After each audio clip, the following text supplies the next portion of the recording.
ਹੁਣ ਆਓ ਜੀ ਤੁਹਾਨੂੰ ਇੱਥੋਂ ਸਭ ਤੋਂ ਵਧੀਆ ਚੀਜ਼ ਦਿਖਾਈਏ। ਇਹ ਦੇਖੋ ਜੀ, ਇੱਕੋ ਹੀ ਕਮਰਾ ਹੈਗਾ ਤੁਹਾਨੂੰ ਇੱਥੋਂ ਦਿਖਦਾ ਉੱਪਰ ਸਾਹਮਣੇ, ਜਿਹਦੇ ਵਿੱਚ ਸੋਨੇ ਦਾ ਕੰਮ ਕੀਤਾ ਹੈ, ਸ਼ੀਸ਼ੇ ਦੀ ਮੀਨਾਕਾਰੀ ਕੀਤੀ ਹੈ। ਖੱਬੇ ਪਾਸੇ ਸੱਜੇ ਪਾਸੇ ਤੁਹਾਨੂੰ ਤਿੰਨ ਲੇਡੀਜ਼ ਜਾਂ ਜਨਾਨੀਆਂ ਬਣੀਆਂ ਹੋਈਆਂ, ਕੁਝ ਲੈ ਕੇ ਆਈਆਂ। ਤੁਹਾਨੂੰ ਐਂਜਲਸ ਦਿਖਦੇ ਆ, ਸੋਨੇ ਦਾ ਕੰਮ ਕੀਤਾ ਹੈ।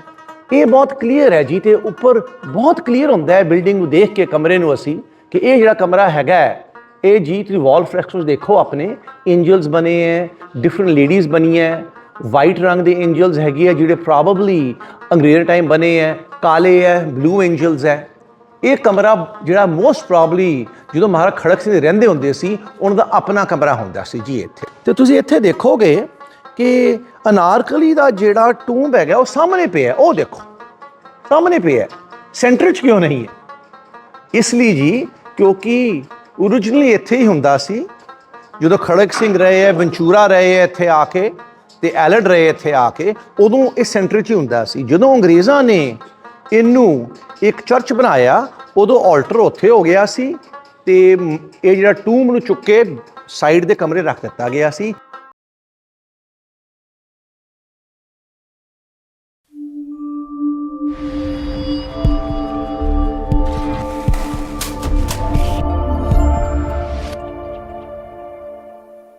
ਅੱਜ ਹੀ ਅਸੀਂ ਲਾਹੌਰ ਸ਼ਹਿਰ ਦੇ ਅੰਦਰ ਵਾਲ ਸਿਟੀ ਤੋਂ ਬਾਹਰ ਅਨਾਰਕਲੀ ਦੇ ਮਕਬਰੇ ਤੇ ਆਏ ਹਾਂ ਜੀ। ਇਹ ਉਹ ਜਗ੍ਹਾ ਹੈਗੀ ਹੈ ਜਿੱਥੇ ਕਹਿੰਦੇ ਅਨਾਰਕਲੀ ਦਾ ਟੂੰਬ ਹੈਗਾ, ਜਿੱਥੇ ਉਹਨੂੰ ਦਫਨਾਇਆ ਗਿਆ ਸੀ। ਲੇਕਿਨ ਹਿਸਟੋਰੀਅਨ ਕਹਿੰਦੇ ਕਿ ਅਨਾਰਕਲੀ ਹੋਵੇ ਨਾ ਹੋਵੇ, ਲੇਕਿਨ ਮੁਗਲ ਆਜ਼ਮ ਫਿਲਮ ਨੇ ਅਨਾਰਕਲੀ ਨੂੰ ਅਸਲੀ ਰੂਪ ਆਪਣਾ ਬਣਾ, ਸਭ ਸੋਚਦੇ ਅਨਾਰਕਲੀ ਰੀਅਲ ਹੁੰਦੀ ਸੀ ਜੀ। ਤੇ ਜੀ ਇੱਥੇ ਜਿਹੜਾ ਮਕਬਰਾ ਹੈਗਾ ਜੀ, ਅੰਦਰ ਅਸੀਂ ਹੁਣ ਜਾਵਾਂਗੇ, ਤੁਹਾਨੂੰ ਜੀ ਬਾਹਰ ਅਸੀਂ ਖੜੋਤੇ ਹਾਂ ਜੀ।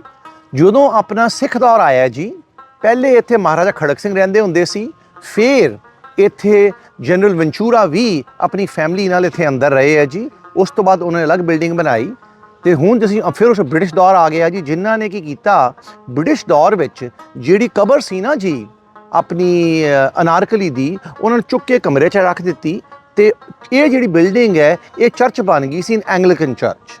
1947 ਵਿੱਚ ਜਦੋਂ ਅੰਗਰੇਜ਼ ਵੰਡ ਹੋਈ, ਛੱਡ ਕੇ ਗਏ ਇੱਥੇ, ਉਹਨਾਂ ਨੇ ਉਹਦੀ ਕਬਰ ਚੁੱਕ ਕੇ ਤੁਸੀਂ ਦੇਖੋਗੇ ਅੰਦਰ ਇੱਕ ਕੋਨੇ ਵਿੱਚ ਰੱਖ ਦਿੱਤੀ ਜੀ। ਤੇ ਜੀ ਹੁਣ ਵਾਲ ਸਿਟੀ ਆਫ ਲਾਹੌਰ ਅਥਾਰਟੀ, ਇਹ ਪੂਰੀ ਬਿਲਡਿੰਗ ਜਿਹੜੀ ਅੰਦਰੋਂ ਜਿਹਨੇ ਵਾਈਟ ਵਾਸ਼ ਪੇਂਟ ਕੀਤਾ ਗਿਆ ਸੀ ਜੀ, ਜਿੱਥੇ ਪੰਜਾਬ ਆਰਕਾਈਵ ਸੀ, ਜਿਹੜਾ ਪੰਜਾਬ ਆਰਕਾਈਵ ਦਾ ਰਿਕਾਰਡ ਇੰਕਲੂਡਿੰਗ ਖਾਲਸਾ ਦਰਬਾਰ ਰੈਕਡ ਜੀ, ਉਹ ਸਾਰੇ ਇਕੱਠੇ ਕਰਕੇ ਹੁਣ ਇੱਕ ਅਲੱਗ ਸਟੋਰੇਜ ਫੈਸਿਲਿਟੀ ਵਿੱਚ ਚਲੇ ਗਏ ਹੈ ਜੀ। ਇਹ ਬਿਲਡਿੰਗ ਰੈਨੋਵੇਟ ਹੋ ਰਹੀ ਹੈ, ਤੇ ਰੈਨੋਵੇਸ਼ਨ ਵਿੱਚ ਜੀ ਉਹਨਾਂ ਨੇ ਕੀ ਕੀਤਾ, ਜਿਹੜੀ ਕਲੀ ਕੀਤੀ ਸੀ ਨਾ ਉੱਪਰ, ਉਹਨੂੰ ਵਾਰੀ-ਵਾਰੀ ਉਤਾਰ ਰਹੇ ਹੈ। ਤੇ ਹੁਣ ਤੁਸੀਂ ਦੇਖੋਗੇ ਉਹਦੇ ਅੰਦਰ ਮੁਗਲ ਦੌਰ ਦੇ, ਸਿੱਖ ਦੌਰ ਦੇ ਤੇ ਬ੍ਰਿਟਿਸ਼ ਦੌਰ ਦੇ ਵਾਲ ਫਰੈਸਕੋਸ ਮਿਲ ਰਹੇ ਹੈ, ਜਿਹੜੇ ਤੁਹਾਨੂੰ ਅਸੀਂ ਹੁਣ ਦਿਖਾਵਾਂਗੇ ਜੀ। ਆਓ ਜੀ ਅਸੀਂ ਅੰਦਰ ਚਲੀਏ ਜੀ। ਹੁਣ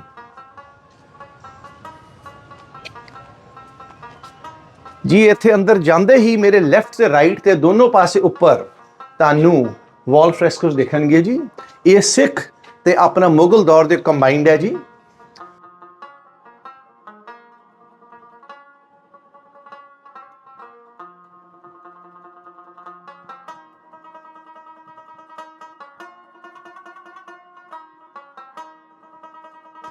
ਹੁਣ ਆਪਾਂ ਅੰਦਰ ਜਾ ਰਹੇ ਹਾਂ ਜੀ। ਸਾਰੀ ਬਿਲਡਿੰਗ ਰੈਨੋਵੇਟ ਹੋ ਰਹੀ ਹੈ ਇੱਥੇ, ਤੇ ਤੁਸੀਂ ਇੱਥੇ ਦੇਖੋਗੇ ਕਿ ਅਨਾਰਕਲੀ ਦਾ ਜਿਹੜਾ ਟੂੰਬ ਹੈਗਾ ਉਹ ਸਾਹਮਣੇ ਪਿਆ, ਉਹ ਦੇਖੋ ਸਾਹਮਣੇ ਪਿਆ। ਸੈਂਟਰ 'ਚ ਕਿਉਂ ਨਹੀਂ ਹੈ?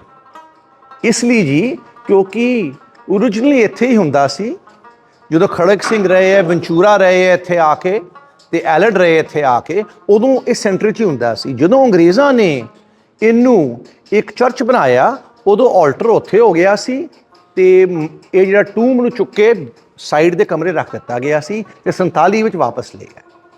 ਹੁਣ ਆਓ ਜੀ ਤੁਹਾਨੂੰ ਇੱਥੋਂ ਸਭ ਤੋਂ ਵਧੀਆ ਚੀਜ਼ ਦਿਖਾਈਏ। ਇਹ ਦੇਖੋ ਜੀ, ਇੱਕੋ ਹੀ ਕਮਰਾ ਹੈਗਾ ਤੁਹਾਨੂੰ ਇੱਥੋਂ ਦਿਖਦਾ ਉੱਪਰ ਸਾਹਮਣੇ, ਜਿਹਦੇ ਵਿੱਚ ਸੋਨੇ ਦਾ ਕੰਮ ਕੀਤਾ ਹੈ, ਸ਼ੀਸ਼ੇ ਦੀ ਮੀਨਾਕਾਰੀ ਕੀਤੀ ਹੈ।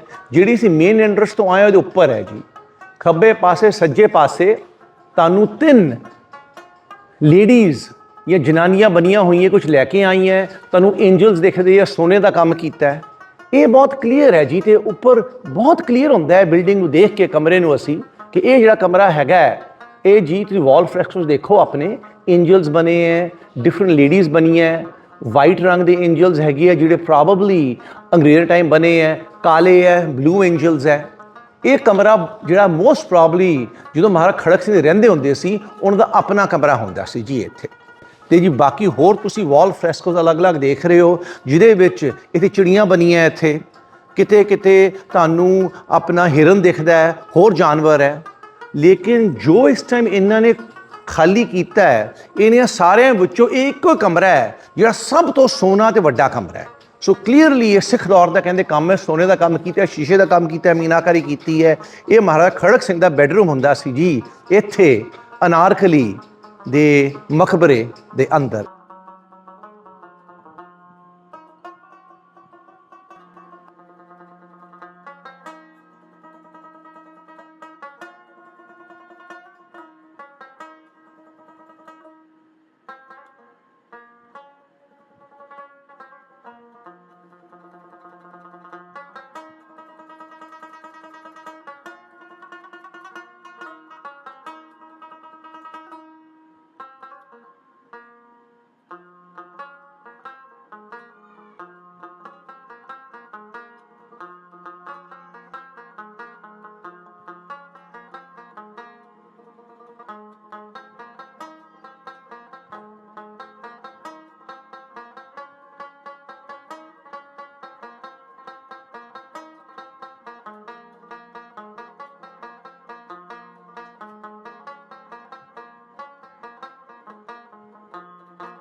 ਇਹ ਸਾਰੀਆਂ ਪੇਂਟਿੰਗਾਂ ਅਸੀਂ ਦਿਖਾਈਆਂ ਜੀ ਇੱਥੇ।